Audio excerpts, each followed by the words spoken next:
Hi Cancer, kamusta kayo? Hope you're all doing well. And welcome back to 1111 Pinoy Tarot. In today's reading, tingnan natin ang inyong romantic love relationship or situationship.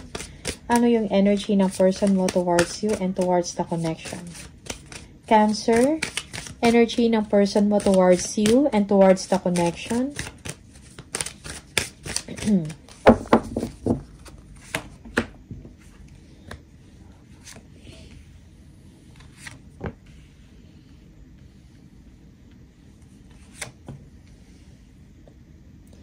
Okay.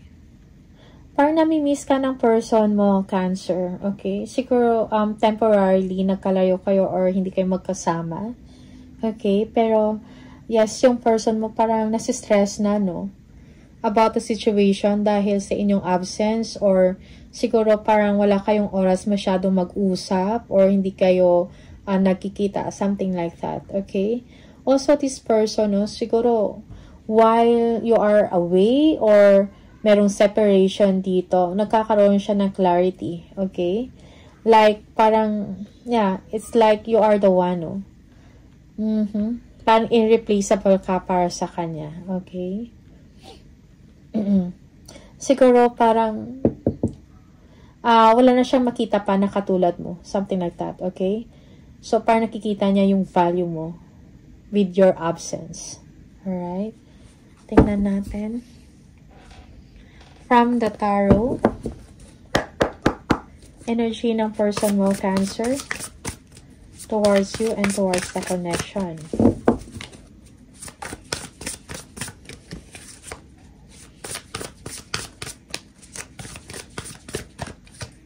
Merong sadness sa person mo, okay? Yeah, maybe this person is, tingnan natin. Okay. Parang may insecurities or jealousy dito sa person mo. Cancer. He or she is hurt that siguro dahil hindi kayo magkasama or parang nagsispend time ka sa mga tao na dear to you or maybe your family, something like that. Okay? It feels that feeling ng person mo parang hindi mo na siya pinapansin or yung attention mo is hindi na sa kanya, kumbaga. Alright? Merong jealousy dito. Okay? But still, yung person na to, very attracted pa rin siya sa inyo. Attracted and passionate about you, Cancer. Yeah. Maybe, Cancer, you are doing well. You are having fun. Okay? Queen of Wands. Parang nagigain mo yung confidence mo sa sarili mo. That's why this person is feeling insecure, no? Or jealous or something like that. Okay? This person wants to talk to you like deep conversation, no? About sa nangyayari sa inyo or talking about family, something like that. Maybe this person, parang nagkaroon siya ng clarity na siguro you are the one. Or parang or maybe this person wants to talk like siguro moving in together, no? Something like that. But it seems na for now it's impossible dahil malayo kayo, no? Merong separation dito, physical separation, okay? Yeah. Yeah, the person wants to communicate with you, no? Parang gusto kanyang tawagan, no? Gusto niya makipag-usap sa'yo, no, about exciting things, about sexy things, something like that. Okay? He or she finds you sexy and attractive. Beautiful. And confident. Okay. Okay. Parang in-imagine ka ng person mo, no? Parang lagi kang nasa isip niya. He or she is wishing to be with you. Alright? But you know, siguro, mature lang din talaga mag-isip yung tao na to. Parang nagpaplano siya for the future. Alright? Maybe you are dealing with a younger person, pero yung level of maturity is high. No? You might be dealing with an air sign, Aquarius, Gemini, or Libra. Okay? For some of you, fire sign, Leo, or Aries, and Sagittarius. This person is dreaming about you. Parang gusto niya magkaroon ng good times with you. Okay? Parang gusto kanyang samahan, something like that, or puntahan. Okay? Yeah. Ano man to yung separation na nangyari sa inyo, siguro, or distance na meron kayong dalawa, parang nagkaroon siya ng wake-up call, no? Yeah. Parang meron siyang realization dito. Maybe this person doesn't want to let you go. No? Parang ayaw niya siguro na wala ka sa buhay niya. Something like that. Basta merong wake-up call sa kanya na nangyari. Na parang hindi niya to inaasahan. Okay? Yeah. Okay. Long distance relationship, magkalayo kayo. Your person feels that you are separating from him or her. Parang tinitingnan niya kung anong nangyayari sa inyo ngayon. Parang interested siyang malaman ano yung mga ganap mo, something like that. Okay? For some of you, this person is nagpupuyat. Or maybe he or she is also busy sa trabaho niya, no? Yeah. Okay. Yeah, this person wants to be with you, pero parang mahirap, no? Yung situation. Naalala ka ng person mo? Siguro kailangan ng person mo dito yung comfort mo, something like that. Yung gestures mo na, you know, that you care for him. Parang gusto niya siguro ng validation from you ng ganun. Okay, na na-miss mo siya. Yeah. Para sa person mo, parang ikaw yung tao na parang nakakaintindi sa kanya, no? Merong compatibility dito. Okay? Parang nahihirapan yung person mo kung meron mang separation, nahihirapan siya. It's like parang dependent na siya sa inyo, no? Also, meron din siyang clingy side sa part niya, no? Parang ang clingy niya siguro, no? Okay? Yeah, this person wants to travel with you. He or she wants to be with you, to meet you. Meron, nagkaka-stress na siya or meron siya mga anxiety, something like that. Maybe he or she wants to hear from you. Alright? Yeah, merong jealousy din dito. Yeah. For some of you, yes, this person, parang gusto niya yung companion ninyo. No? He or she is wishing, no, na magkasama kayo ngayon.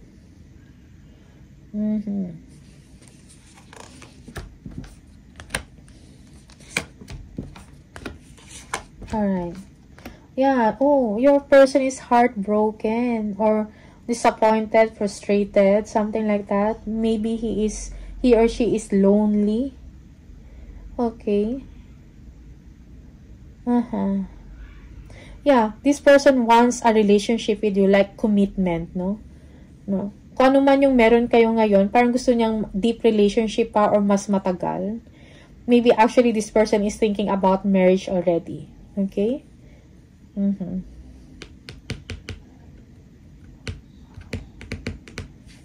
Yeah, your person is hoping na mag-reach out ka sa kanya.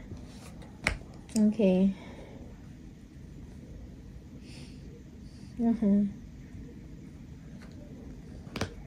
This person is really falling in love with you. Parang mahal ka talaga ng person na to. In love siya sa'yo. Cancer. Ayaw niya ma-disappoint, no? Ayaw niya mag-separate kayong dalawa. Okay? Parang attached talaga siya sa'yo. Yeah, he's thinking a lot. Also, this person has a lot of plans para sa future. Nakasama ka. He or she is ambitious. Maybe both of you, parang meron kayong mga goals. Something like that. Okay? But then again, parang meron ding conflict dito, no?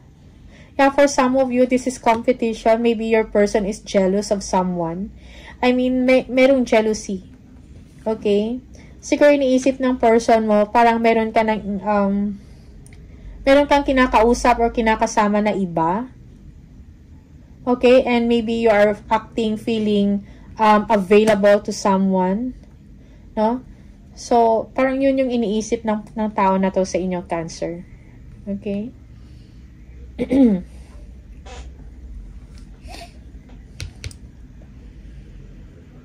Yeah, this person is trying to avoid thinking about you, no? Parang dinidistract niya yung sarili niya at nakafocus lang siya sa trabaho. Okay, although hurt siya, no? Pero hindi niya lang pinapakita. Okay? Parang tinatry niya i-cover yon, i-cover up. Okay? Kung ano man yung disappointment or hurt na meron siya or heartbroken man siya. You might be dealing here with a Libra, Leo, no? Aquarius.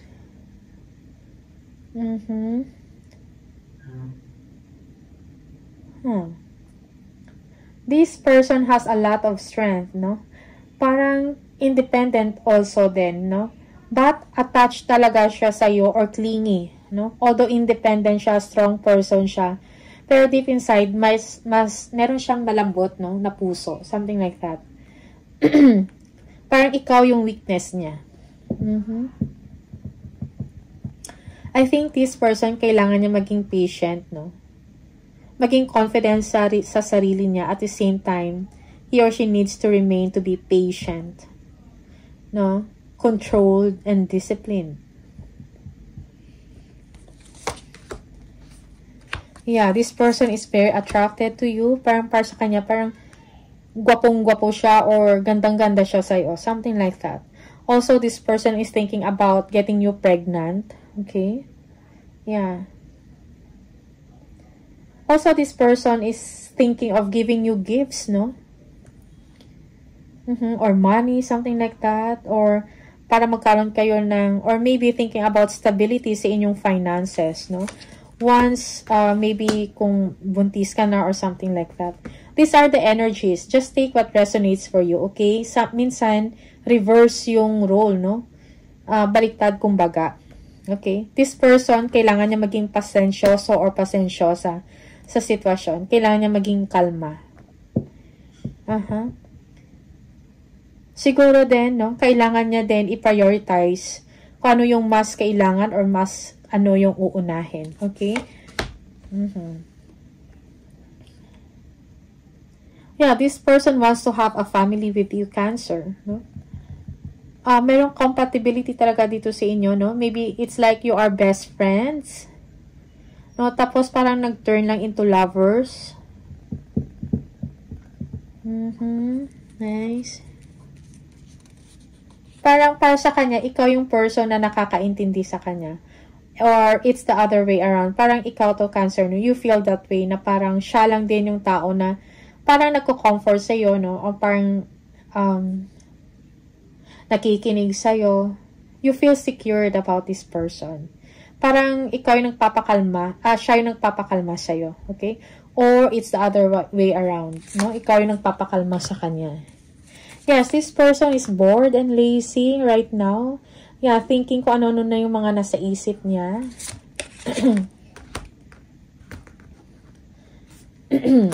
Yeah, kailangan niya ng validation sa inyo. Meron din siyang insecurity dito. Okay? Of your achievements or kung saan ka ngayon. Alright? This person is also obsessed, no? Meron siyang addiction towards you or obsessed, no? Sometimes, this is something toxic, no? Parang ang toxic ng ganitong klaseng behavior, no? For some of you, Cancer. Okay?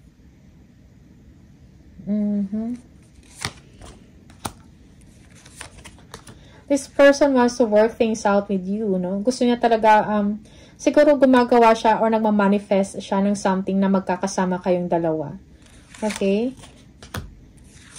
Yeah. Yeah, siguro kailangan ng careful planning dito, no? If maybe, siguro nag-iisip siya or kayong dalawa, no? About being together. Excuse me, or pagkaroon ng, ang pagkakaroon ng pamilya. Excuse me, kailangan niya maging wise and smart sa inyong mga desisyon. Okay, yeah. For some of you, this person, baka gusto niya mag-propose to sa inyo, Cancer, okay? Yeah, merong plans dito yung tao na to na mag-propose sa inyo.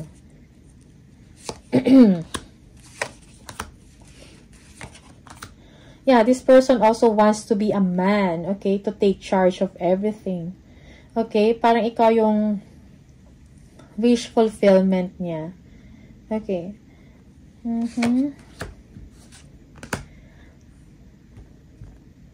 Yeah.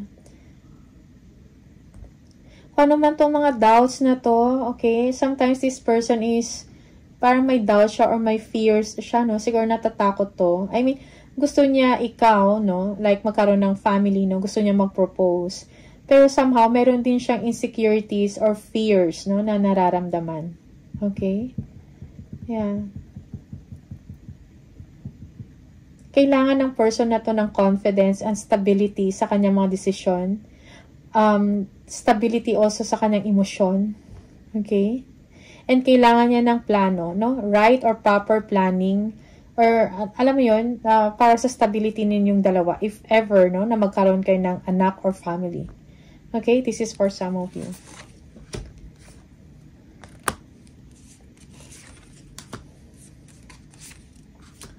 Yes, this person is in love with you. Parang ikaw yung you are the one, Cancer, for him or her. Alright? Again, planning is needed. No? And action at the same time.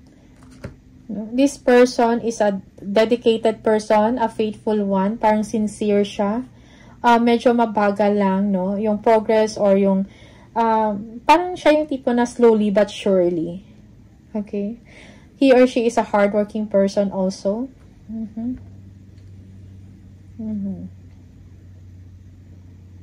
Also, yeah, meron mga secrets dito, no? Or hidden information. Okay? Parang kailangan din dito, no? Bago siya gumawa ng mga decision or gumawa ng action, siguro kailangan niya pag-isipan muna ng mabuti kung ano talaga yung gusto niya. Okay?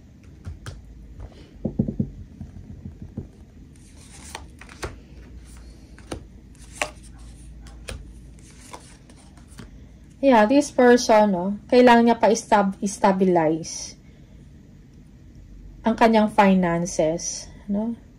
Also, yung work niya. Okay? This person is preparing to meet you, maybe for some of you in person, okay? This is for some of you.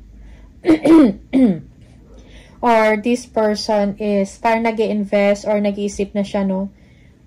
Or nag-iipon para sa inyong dalawa. Okay. Yeah. Siguro kailangan nyo ng mag-usap, coordination is discussed, no, about sa future ninyo. Alright? About security.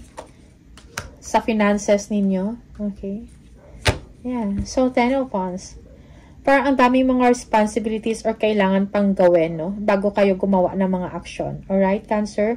Action na talaga yung pang matagalan, no? Proper planning is needed. Okay, pag-usapan ng mabuti, ito ba talaga yung gusto ninyo or hindi? Something like that, alright?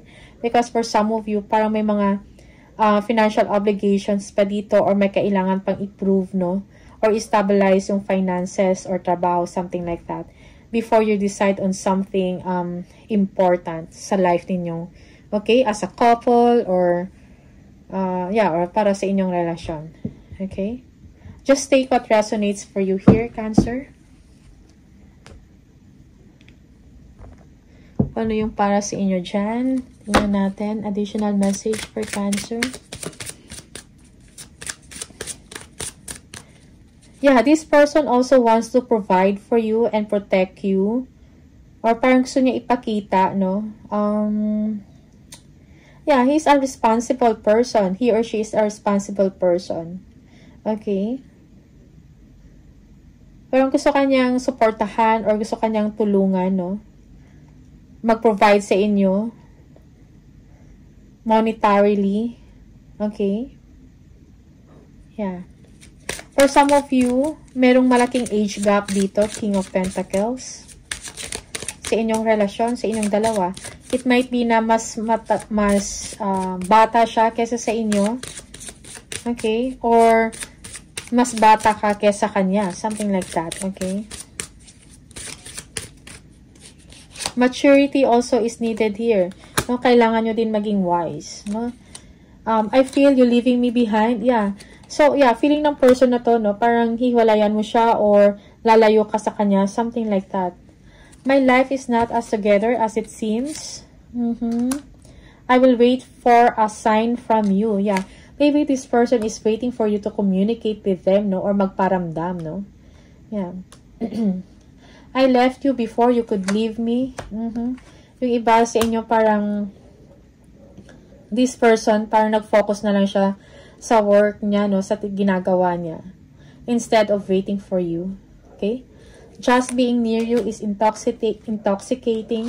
I know I was a distraction from your pain. Okay? I want you. Gusto ka ng tao na to. Okay? Yeah. Alright. So, Cancer, these are the messages for you. All the best sa inyong relationship or sa inyong romantic love situation. Okay? And see you on the next video. Bye!